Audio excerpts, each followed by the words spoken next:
latest update as of 5 a.m. sa binabantayan pa rin nating bagyo na si Super Typhoon Nando na may international name na Ragasa. Makita po natin as of 4 a.m. huling lokasyon po ng mata yung sentro ng mata ng bagyong Nando nasa 265 kilometers kanluran ng Kalayan sa lalawigan ng Cagayan.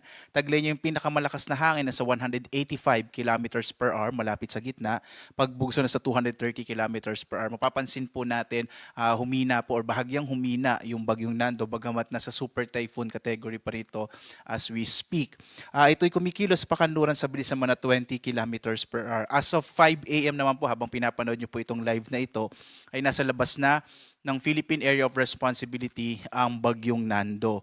Samantala, patuloy pa rin yung pag-ira ng southwest monsoon kaya malaking bahagi pa rin ng Luzon kasama yung Kabisayan ay makararanas ng medyo maulap na kalangitan na may kalat-kalat na mga pag-ulan, pagkilat, pagkulog. Sa mga kababayan natin sa Mindanao, ang inaasahan natin ay mga isolated rain showers and thunderstorms lalo na sa hapon hanggang sa gabi. Samantala, minomonitor pa rin natin itong low pressure area na maaaring pumasok po ng Philippine Area of Responsibility ngayong araw. At sa kasalukuyan, naka-high chance, ibig sabihin malaki na yung posibilidad na ito ay maging bagyo within 24 hours. So posible po ngayong araw, earliest po today, latest po by tomorrow, early morning, may magiging bagyo itong binabantayan nating low pressure area. At kung sakaling maging bagyo po ito, tatawagin po itong Opong.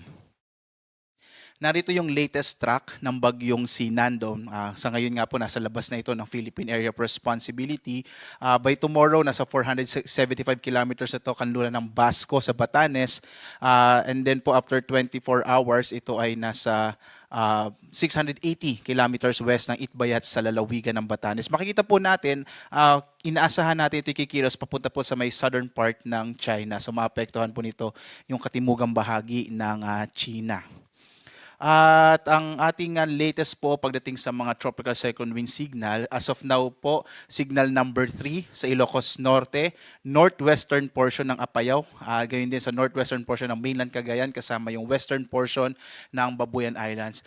Kahit po nasa labas na ng Philippine Area of Responsibility ang bagyong Nando, posible pa rin na may mga lugar na kung saan nakataas yung tropical cyclone wind signal sapagkat malaki din naman po yung bagyo, so posible pa rin na yung mga kaulapan na dala nito ay magdala pa rin ng mga pagbugso ng hangin at malalakas din ng mga pag-ulan. Samantala, signal number 2 sa Batanes, nalalabing bahagi ng Babuyan Islands, northern and central portion ng Cagayan, nalalabing bahagi ng Apayao, kasama rin yung Abra, Kalinga, western portion ng Mountain Province, northern portion ng Benguet, Ilocos Sur at northern portion ng La Union. Signal number 1 naman sa nalalabing bahagi ng Cagayan, kasamang Isabela, Quirino, Nueva Vizcaya, gayon din northern central portion ng Aurora, the rest of Mountain Province, Ifugao, rest of Benguet, the rest of La Union, Pangasinan, northern portion ng Zambales, northern and central portion ng Tarlac at ang northern and central portion ng Nueva Ecija. Yung susunod po na update natin as of 11, mamaya pong 11 a.m., posible pong mabawasan na significantly yung dami ng mga lugar na may tropical cyclone wind signal. But again po, kahit po nasa labas na ng Philippine Area of Responsibility, posible pa rin yung mga ilang lugar na may nakataas po na tropical cyclone wind signal. Mag-ingat pa rin po yung mga kababayan natin, lalong-lalo na sa mga lugar kung saan nakataas pa rin ang signal number 3, signal number 2, posible pa rin yung mga pagbugso ng hangin na dala ng bagyong si Nando.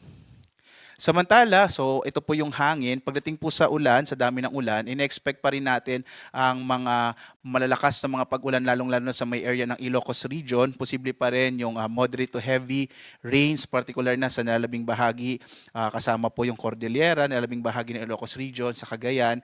Gayon din sa Zambales, Bataan, Batangas, Occidental Mindoro. Ito naman ay dulot ng southwest monsoon o habagat. So posible pa rin makaranas ngayong araw itong mga nabanggit na lugar ng mga hanggang malalakas na mga pag-ulan. Bukas, araw ng Miyerkules, epekto pa rin ng southwest monsoon o habagat at posibleng makaulapan pa rin na dala ng bagyong Nando. Inaasahan pa rin natin hanggang yung malalakas na mga pag-ulan sa may bahagi ng Ilocos Norte, Ilocos Sur, La Union, Benguet, Pangasinan, Zambales, Bataan at Occidental Mindoro. Sa mga kababayan po natin, lalong-lalo na nandito sa may kanlurang bahagi ng Northern and Central Luzon, iba yung pag-iingat pa rin po pati dito sa may western section ng Southern Luzon, posible pa rin kasi yung mga biglaang pagbaha, mga flash floods, paggunang lupa or landslide, lalo na't ilang araw na pong inuulan itong western section ng Northern and Central Luzon.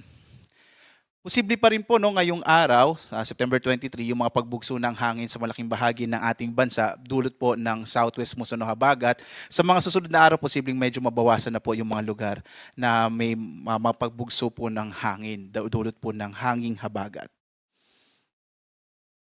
Sa ngayon po, may nakataas pa rin tayong gale warning sa mga baybayin ng Northern Luzon. Makikita po natin sa may area ng Ilocos Region at gayon din dito sa may Cagayan. Nabawasan na po yung mga lugar na may gale warning at medyo bumaba na rin yung inaasahan natin na taas ng alon ng karagatan. Bagamat mag-ingat pa rin po dito sa mga lugar na kung saan nakataas yung ating gale warning sa seaboards ng Northern Luzon. Delikado pa rin maglayag yung mga maliit sa sakyang pandagat at mga maliliit na mga bangka sa mga baybayin po ng Hilagang Luzon dahil inaasahan pa rin natin yung malalaking pag-alon. Ito po ay dulot pa rin ng bagyong si Nando. Meron pa rin tayong as of 2 a.m. na nakataas na storm surge warning. Posible pa rin po yung malalaking hampas ng alon sa mga baybay dagat, particular na dito sa may area ng Batanes, Babuyan Island, silagang bahagi ng Cagayan, northern portion ng Ilocos Norte, at yung northern portion ng Ilocos Sur. Posible pa rin yung 1 hanggang 2 metro naman sa may central portion ng Ilocos Sur. So kahit pablayo na yung bagyo, posible pa rin yung malalaking pag-alon dito sa may area, sa may baybay dagat po. Posible pa rin magkaroon ng mga daluyong, no? Kaya iba yung pag-iingat pa rin po. Hanggat maaari ngayong araw, iwasan nyo muna pong pumunta sa mga beach ng mga nabanggit na lalawigan dahil nga posible yung maging delikado po dulot po ng daluyong o storm surge. Ito yung malalaking alon ng karagatan na maaring umabot po sa mga baybay dagat.